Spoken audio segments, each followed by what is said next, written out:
Hello students.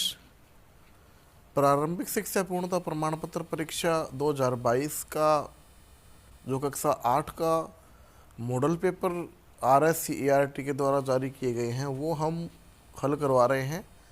तो इसी कड़ी में हम आज आपके लिए लेके आए हैं विषय सामाजिक ज्ञान का एक नया मॉडल पेपर।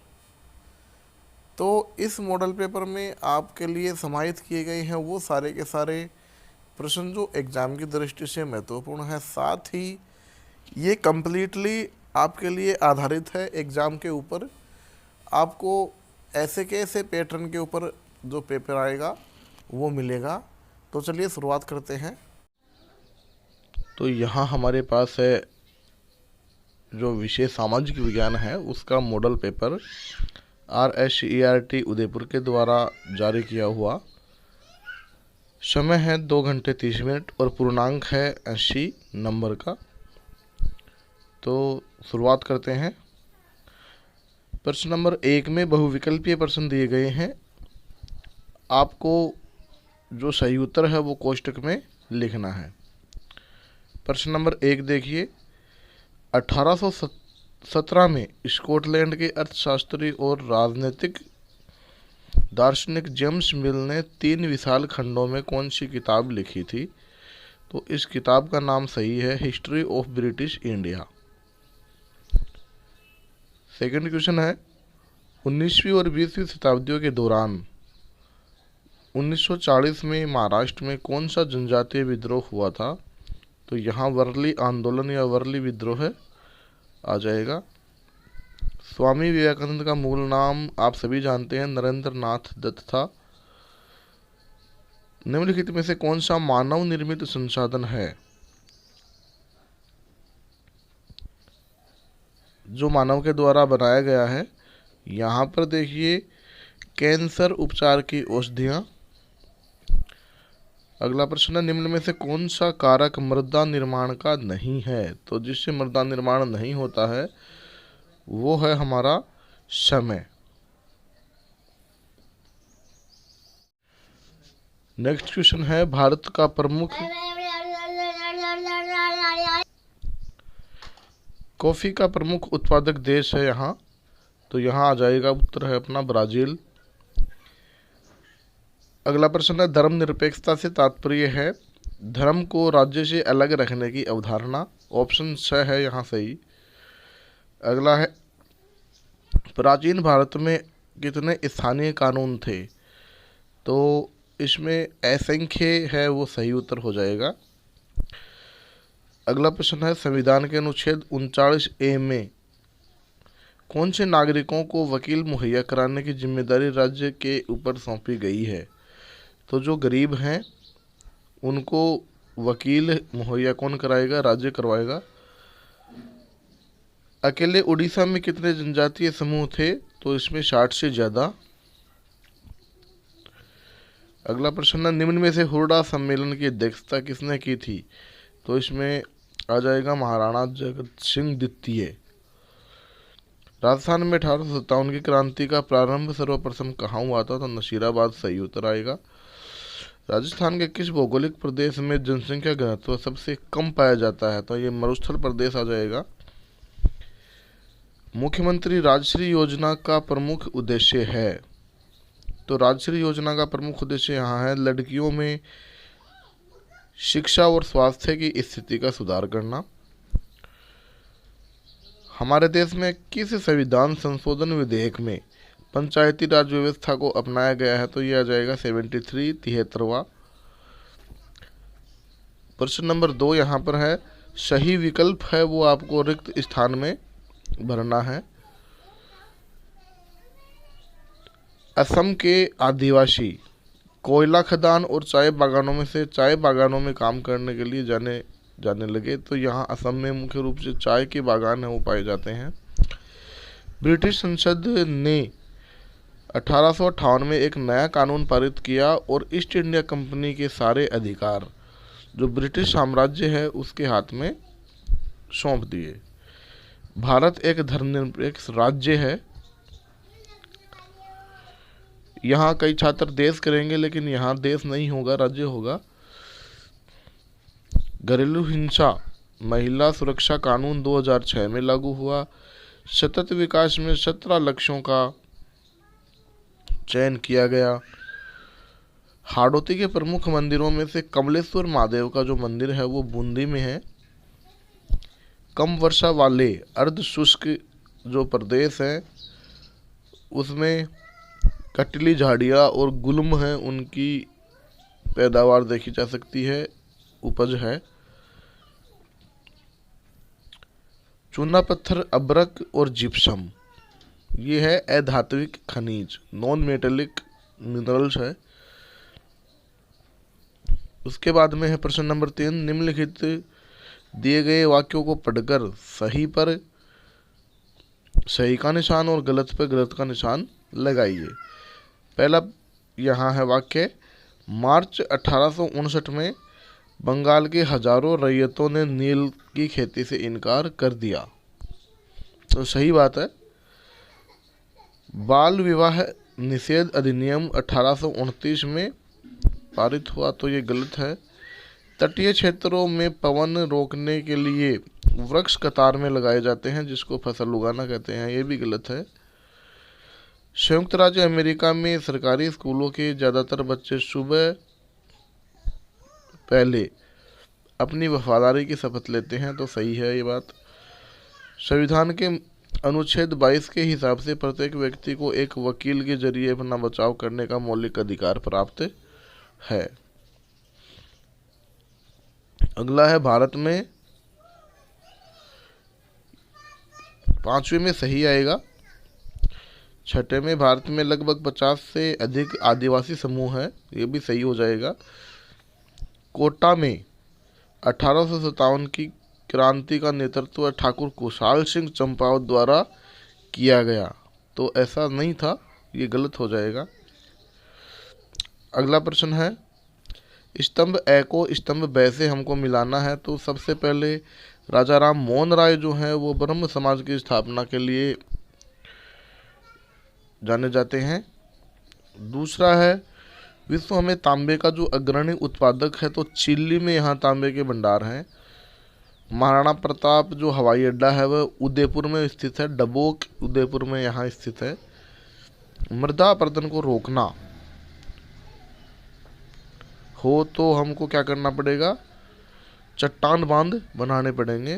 और जो खाटू श्याम जी का मंदिर है वो हमारा आ जाएगा सीकर जिले में। उसके बाद में very short answer type question है। सबसे पहला क्वेश्चन यहाँ है, भारत का मानचित्र बनाने के लिए रॉबर्ट क्लाइव ने किसको पहली बार नियुक्त किया, तो जेम्स रेनेल को पहली बार जो मानचित्र है वो बनाने के लिए नियुक्त किया गया। 1819 से 26 तक का मद्रास का गवर्नर कौन था, तो 1819 से 26 तक का मद्रास गवर्नर था Thomas Munro, general Thomas Munro था। प्राकृतिक संसाधन हमको कहाँ से प्राप्त होते हैं, तो वे संसाधन जो प्रकृति से हमको प्राप्त होते हैं उनको हम प्राकृतिक संसाधनों की श्रेणी में रखते हैं। जिनका हम कितना भी उपयोग करें, ये मुख्य रूप से समाप्य और असमाप्य दो हो सकते हैं।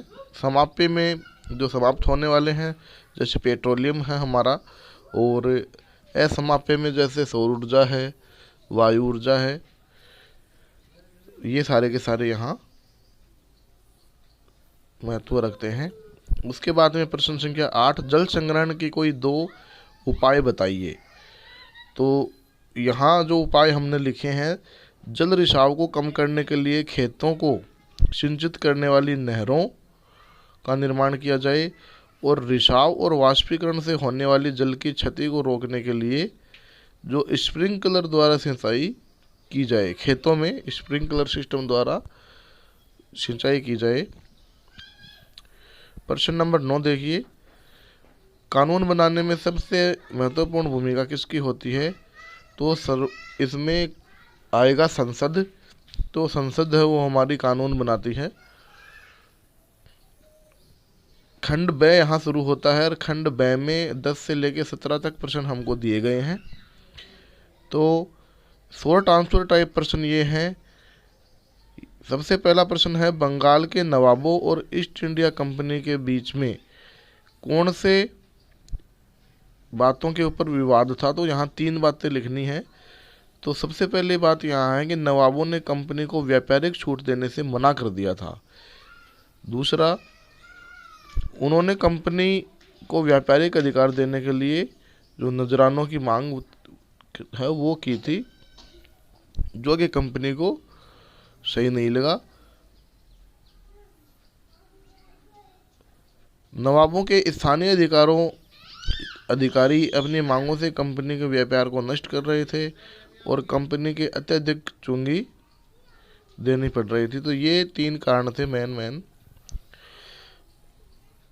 11वां प्रश्न देखिए, 1857 की बगावत के फलस्वरूप अंग्रेजों ने अपनी नीतियां किस तरीके से बदली? तो सबसे पहले तो ब्रिटिश संसद ने 1858 में एक कानून पारित किया जिसके द्वारा ईस्ट इंडिया कंपनी के सभी अधिकार ब्रिटिश सरकार के हाथ में रखे गए। दूसरा यहाँ है, शासकों को उनके क्षेत्रों पर शासन करने का अधिकार सुनिश्चित किया गया। उत्तराधिकारी के रूप में पुत्र को गोद लेने की जो प्रथा है उसकी मंजूरी दी गई।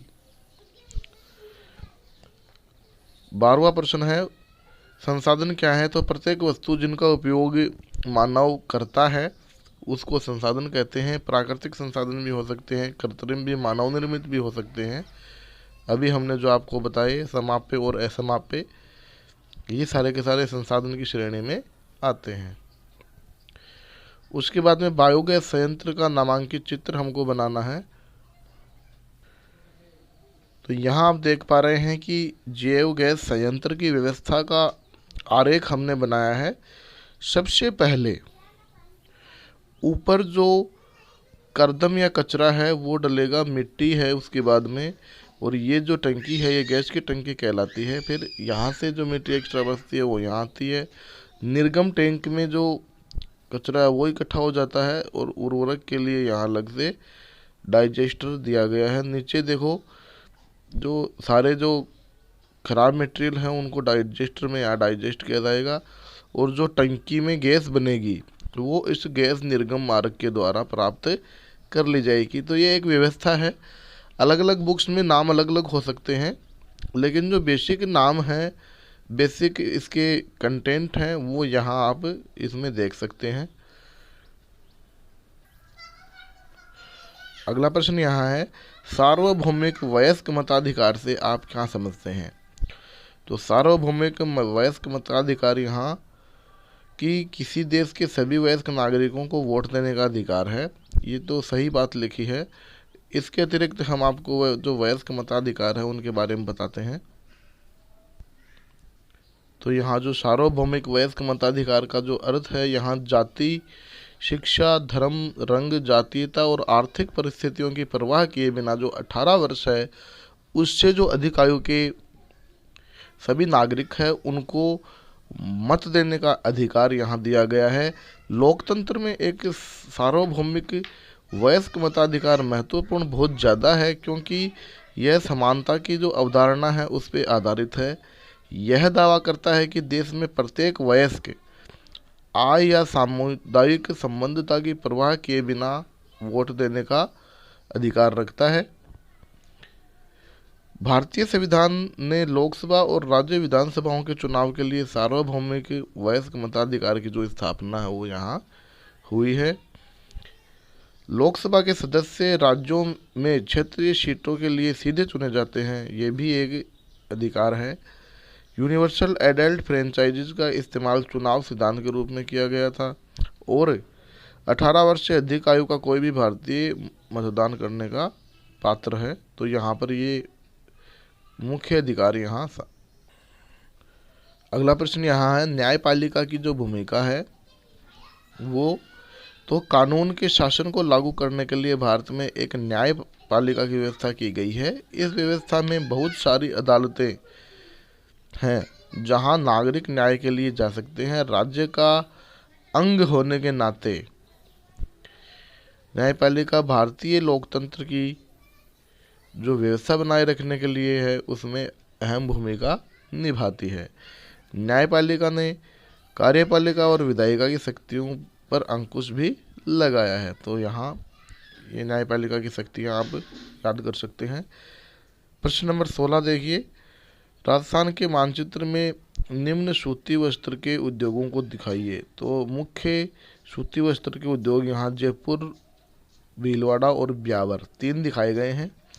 तो हमारे पास जो मैप दे रखा है पेपर में, उसमें डिस्ट्रिक्ट अलग अलग छांट रखे हैं। तो हम यहाँ भीलवाड़ा डिस्ट्रिक्ट के ऊपर टिक लगा देंगे। ब्यावर यहाँ हमारा अजमेर में आता है, तो अजमेर पे टिक करेंगे। और जयपुर अलग से जो राजधानी है उसके ऊपर हम टिक कर देंगे। यहाँ आप देख पा रहे हैं कि हमने नोट कर रखा है। अगला है साइबर सुरक्षा के उपाय बताइए 3। तो साइबर सुरक्षा जो इंटरनेट से संबंधित होती है उसके लिए काफ़ी उपाय हैं। तो पहला तो है, साइबर सुरक्षा के लिए आपने पासवर्ड या एटीएम पिन को गोपनीय रखें, मतलब खुद के पास रखें, समय समय पर बदलते रहें। अपने कंप्यूटर व लैपटॉप में नवीनतम जो एंटीवायरस सॉफ्टवेयर हैं उनको भी आप इंस्टॉल करें। और किसी को भी फ़ोन या ईमेल की व्यक्तिगत जानकारी न दें। एटीएम व बैंक खातों से संबंधित धोखाधड़ी की सूचना तत्काल बैंक को ही देवें। दूसरा यहाँ है, साइबर अपराध की स्थिति में नागरिक national cyber crime reporting portal, यहाँ ये ध्यान देने की चीज़ है, national cyber crime reporting portal पर ऑनलाइन शिकायत दर्ज करा सकते हैं। उसके बाद में तीसरा खंड चालू होता है। प्रश्न नंबर 1 है, निम्नात्मक है, गांधी जी ने नमक कानून तोड़ने का फैसला क्यों किया। तो यहाँ कम लिखा है थोड़ा, क्योंकि प्रश्न के नंबर के हिसाब से थोड़ा ज़्यादा लिखना पड़ेगा। तो गांधी जी ने नमक कानून तोड़ने का फैसला इसलिए लिया क्योंकि उनके विचार में नमक पर टैक्स वसूलना पाप है और हमारे भोजन की बुनियादी जो हिस्सा है वो नमक होता है। इसे गरीब और अमीर समान मात्रा में उपयोग कर सकते हैं। अगला प्रश्न है, विश्व में की जाने वाली कृषि को किन किन आधार पर निर्वाह कृषि और वाणिज्यिक कृषि में वर्गीकृत किया गया है। तो यहाँ पर विश्व की जो विभिन्न तरीकों से की जाने वाली कृषि है, भौगोलिक दशाओं, उत्पादों की मांग, श्रम और प्रौद्योगिकी के स्तर पर कृषि 2 मुख्य प्रकार में वर्गीकृत की जा सकती है। ये है निर्वाह कृषि और वाणिज्यिक कृषि। तो इसमें इनके टाइप देखिए, गहन निर्वाह कृषि, आदिम निर्वाह कृषि और स्थानांतरित कृषि। और इसी में है चलवासी पशुचारण। ये वाणिज्यिक कृषि के टाइप हैं और ये निर्वाह कृषि के टाइप हैं। यहाँ वाणिज्यिक कृषि में वाणिज्यिक अनाज कृषि, मिश्रित कृषि और रोपण कृषि यहाँ शामिल की गई है। अगला है, भारतीय संविधान में उल्लेखित मौलिक अधिकारों में से 2 का वर्णन करना है। तो पहला यहाँ हमने किया है समानता का अधिकार। समानता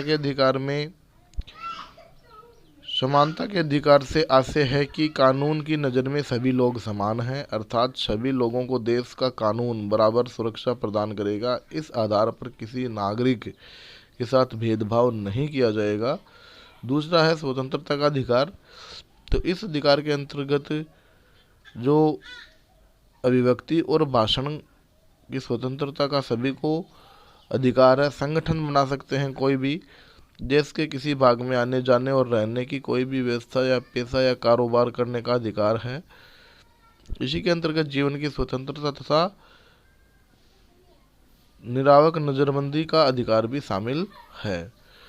दूसरा प्रश्न यहाँ है, निरंकुशता क्या है, इसका क्या हल होना चाहिए। तो निरंकुशता से आशय यहाँ है, बहुमत में जो निरंकुशता का खतरा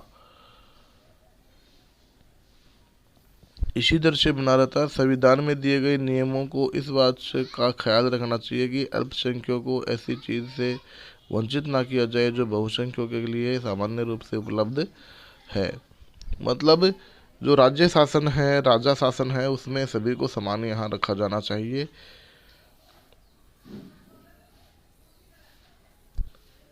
अगला प्रश्न है, राजस्थान का जो एकीकरण है वो कितने चरणों में संपन्न हुआ? मत्स्य संघ में कौन कौन सी रियासत थी? तो जो एकीकरण है वो 7 चरणों में संपन्न हुआ था। और मत्स्य संघ में जो रियासतें थी उसका फॉर्मूला हम आपको बताते हैं। यहाँ ABCD, अलवर, भरतपुर, करौली और धौलपुर, ये चारों की चारों रियासत इसमें शामिल थी। तो इनको चारों को मिलाकर मत्स्य संघ का निर्माण हुआ। अलवर को इसकी राजधानी बनाया गया और धौलपुर के जो महाराजा थे उदयभान सिंह, इसको राज प्रमुख बना दिया गया और जो शोभाराम कुमावत थे इनको प्रधानमंत्री नियुक्त किया गया। उसके बाद में चतुर्थ चरण में जो वृहद राजस्थान में कितनी रियासतें शामिल थी? तो इसमें जो रियासत आएगी वो जयपुर, जोधपुर, बीकानेर और जैसलमेर, ये रियासत शामिल थी। तो ये था सामाजिक विज्ञान का प्रश्न। यदि प्रश्नों के संबंध में कुछ क्वेरी हो तो आप कमेंट बॉक्स में हमें लिखें। हमने ये प्रश्न हल किया है तो त्रुटि जो मानवीय स्वभाव है उसके कारण से हो सकती है। यदि किसी प्रश्न में आपको त्रुटि लगे तो आप कमेंट बॉक्स में सजेस्ट जरूर करें, क्योंकि बालकों के भविष्य का सवाल यहाँ बनता है। कोई भी प्रश्न यदि गलत पढ़ेंगे तो उसका उत्तर भी वो गलत लिखेंगे, इसलिए आपके जो कमेंट्स हैं, सजेशंस हैं, वो सादर आमंत्रित हैं। आपसे हम मिलते हैं एक नए मॉडल पेपर के साथ अगले वीडियो में।